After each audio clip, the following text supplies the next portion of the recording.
నమస్తే, welcome to global 360 TV. నేను మీ కుండల్ గౌడ్.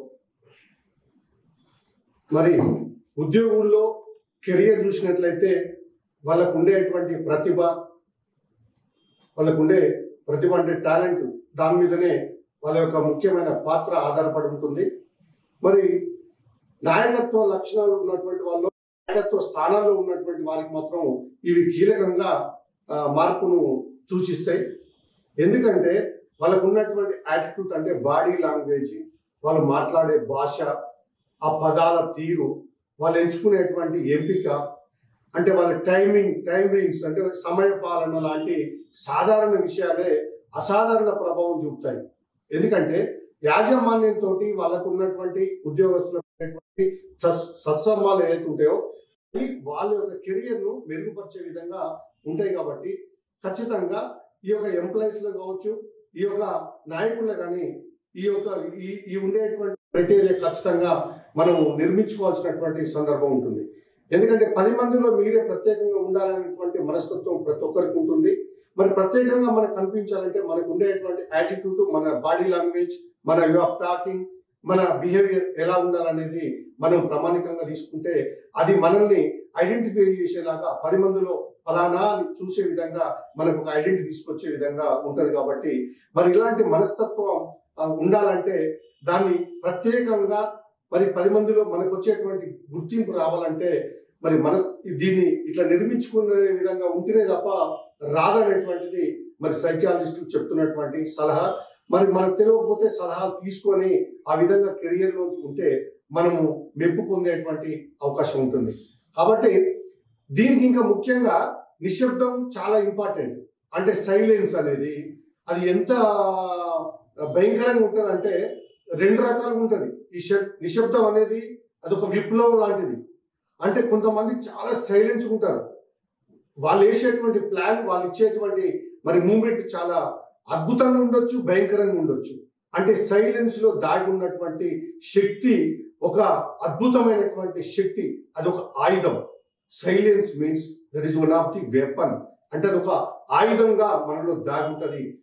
ఆ యొక్క నిశ్శబ్దం అనేది అదొక ఆయుధం లాగా ఉంటుంది. కాబట్టి మరి ఇలాంటి ఉన్నత స్థాయి సమావేశాలు, వాడివేడి చర్చల్లో ఈ యొక్క ఆయుధాన్ని చాకచక్యంగా ఉపయోగించుకోవాలి. ఎందుకంటే ఏదైనా ఒక విషయంపై చర్చించిన తర్వాత, కఠినమైన ప్రశ్నలు అడిగిన తర్వాత కాసేపు మాట్లాడకండి. ఎందుకంటే ఒక వ్యక్తి మిమ్మల్ని, మీరు ఒక లీడర్ అనుకోండి, లేకుంటే ఒక కార్యకర్తని, ఆ లీడర్ మిమ్మల్ని పిలిచి, లేకుంటే ఒక ఎంప్లాయ్ అనుకోండి, మీ బాస్ మిమ్మల్ని పిలిచి కొన్ని ప్రశ్నలు కఠినంగా అడిగినప్పుడు మీరు అప్పుడు రెస్పాండ్ కాకుండా, అంటే ఆగమాగం గాలి కాకుండా మీరు కొద్దిసేపు ప్రశాంతంగా నిశ్శబ్దంగా ఉన్నట్లయితే మరి ఈ యొక్క మీకు వచ్చేటువంటి ఆన్సర్ ఇవ్వడానికి మీకు ఒక బలమైనటువంటి ఆన్సర్ ఇచ్చేటువంటి అవకాశం ఉంటుంది. కాబట్టి ఎంతటి కఠినమైనటువంటి ప్రశ్నలు అడిగినా కూడా మీరు కన్ఫ్యూజ్ కాకుండా ఈ యొక్క నిశ్శబ్దం అనేటువంటి దాన్ని పాటించినట్లయితే మీకు అది బలాన్ని చేకూర్చి మీరు బలమైనటువంటి ఆన్సర్ని ఇచ్చే దిశగా అది మీకు తోడ్పాటు అవుతుంది.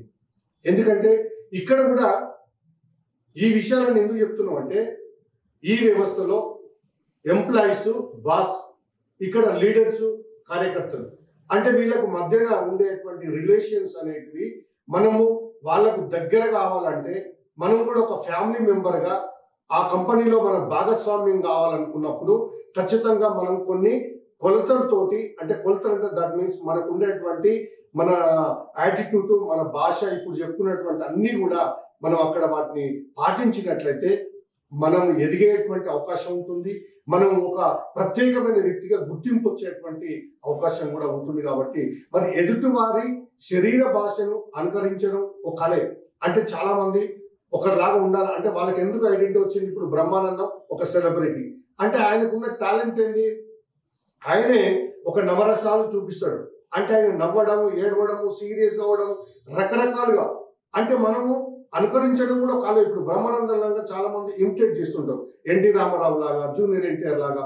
అంటే మిమిక్రీ ఆర్టిస్టులు కూడా వాళ్ళు ఇతరులను అనుకరించేటువంటి విషయాన్ని తీసుకుంటారు. భాష, వాళ్ళ బాడీ లాంగ్వేజ్ ఎలా ఉంటుందో అది కూడా ఒక కళనే. కాబట్టి ఇలాంటివి తీసుకున్నప్పుడు మనకు కూడా ఒక గుర్తింపు అనేది వస్తుంది. అందుకని ఒకరిపై ఒకరికి నమ్మకాన్ని పెంచడానికి కూడా ఇది సహజ సిద్ధమైనటువంటి మార్గం. ఎందుకంటే తమలాగా ఉండే వారిని ఎక్కువ మంది ఇష్టపడతారు.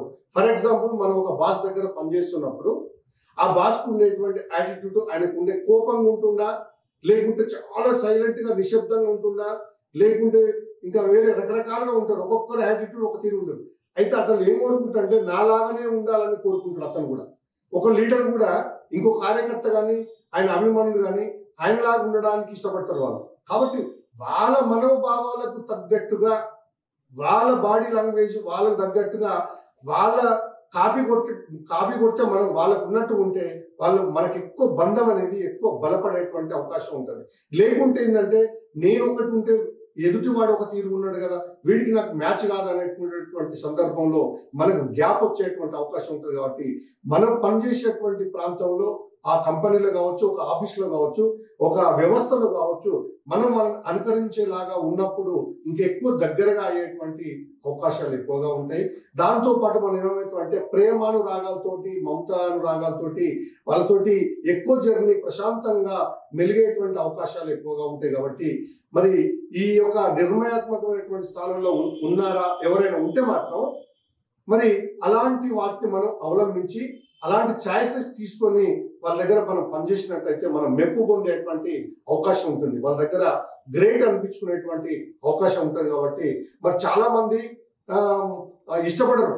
తమను ఎవరు నియంత్రించినా కొంతమందికి ఇష్టం ఉంటుంది. అంటే నేను ఎట్లుంటున్నాను అట్లా ఉంటే వాళ్ళకు కోపం వస్తుంది. అంటే నన్ను ఎగతాళి చేస్తున్నా అనేటువంటి భావన కూడా ఉంటుంది. రెండు రకాలు ఉంటాయి ఇలా. కొంతమంది ఏమో హ్యాపీగా దాన్ని రిసీవ్ చేసుకునేటువంటి అవకాశం ఉంటుంది. కాబట్టి ఇది ఎట్లా అనేది అక్కడ ఉండేటువంటి వ్యక్తులను బట్టి మనం దాన్ని నిర్ణయించుకోవాలి. మరి తమను ఎవరు నియంత్రించకూడదు అనేటువంటి భావనలో కూడా చాలా మంది ఉంటారు. అందుకనే ఈ పని ఇప్పుడే చేయండి అని ఆదేశించే బదులు మీరు దీన్ని ఈ రోజే చేస్తారా, రేపు పూర్తి చేస్తారా అని అడగండి. అంటే మనం మాట్లాడే భాషలో ఆర్డర్, అంటే మన కింది స్థాయి వాళ్ళకి కావచ్చు, ఇంకెవరికైనా ఒక పని అప్పచెప్పే ముందు, లేకుంటే ఏదైనా విషయం చెప్పే ముందు వాళ్ళకి గట్టిగా ఆర్డర్ వేసి ఏదో బరువు పెట్టినట్టు కాకుండా ఒక ఫ్లూయెంట్గా వాళ్ళకి ఇచ్చేటువంటి ఒక భాష, మనం మాట్లాడేటువంటి విధానంలోనే తేడాలు ఉంటాయి. కాబట్టి దాన్ని మనం కూడా అలవాటు చేసుకున్నట్లయితే ఎక్కువ కాలము ఎక్కువ మందితోటి మనం కలిసి ఉండేటువంటి అవకాశం. ఎందుకంటే వాళ్ళు పాజిటివ్నెస్ పెంచుతుంది. కాబట్టి మరి మనం కోరుకున్నటువంటి ఫలితం కూడా ఖచ్చితంగా వస్తుంది. మరి సంభాషణలో ఉన్నటువంటి వ్యక్తిని పేరుతో సంబోధించాలి. ఎందుకంటే వారి పేరు వారికి ఇష్టంగా అనిపిస్తుంది. ఇప్పుడు ఫర్ ఎగ్జాంపుల్ నన్ను మాట్లాడమంటారు ఒక స్టేజ్ మీద, మనం పిలిచినప్పుడు వాళ్ళ పేరును ఫలానా పేరుతో మనం సంబోధించినట్లయితే వాళ్ళకు కూడా గర్వంగా సంతోషాన్ని ఇచ్చేటువంటి. కొంతమంది నేను చాలాసార్లు చూస్తుంటా స్టేజీల మీద ఒక పేరు విలువకపోతే కూడా వాళ్ళు నర్వస్ అయిపోతుంటారు, చాలా ఈగోగా ఫీల్ అవుతుంటారు. ఆ ఒక పేరును పిలిచిన ఫలానా అని పిలిచి పేరు సంబోధించినప్పుడు వాళ్ళ చాలా సంతోషంతో ఉండేటువంటి వ్యక్తులు కూడా ఉంటారు. మరి అందుకనే ఈ వ్యక్తుల పేర్లను కూడా ఉపయోగించడం వల్ల వారి దృష్టిని ఆకర్షించడానికి కూడా అవకాశం ఉంటుంది. ఏది ఏమైనా మనం మాత్రం కమ్యూనికేషన్ అనేది మరింత వ్యక్తిగతంగా మార్చడానికి అవకాశం ఉంటుంది. మరి ఎక్కువ శ్రద్ధ చూపుతున్నారని ఎదుటి వారికి అనిపిస్తుంది. దాంతో వారు సానుకూలంగా స్పందిస్తారా లేదా అనేది మనకు ఇది ఒక మంచి అవకాశంగా ఉంటుంది. ఎందుకంటే మనం ఎక్కువ కాన్సన్ట్రేషన్ చేసి వాళ్ళనే అనుకరించినప్పుడు ఏంటంటే కొంతమంది దాన్ని పాజిటివ్గా తీసుకోవచ్చు, కొంతమంది నెగిటివ్గా కూడా తీసుకోవచ్చు. కాబట్టి ఈ యొక్క సానుకూలంగా స్పందించేటువంటి అవకాశము ఎక్కువ ఉంటుందని మనము గమనించుకోవాలి. మరి ఇది ఇవాళటి ఒక ప్రత్యేకమైనటువంటి కథనం. మరొక స్పెషల్ స్టోరీతో మీ ముందుకు వస్తాను. అంతవరకు సెలవు, నమస్తే.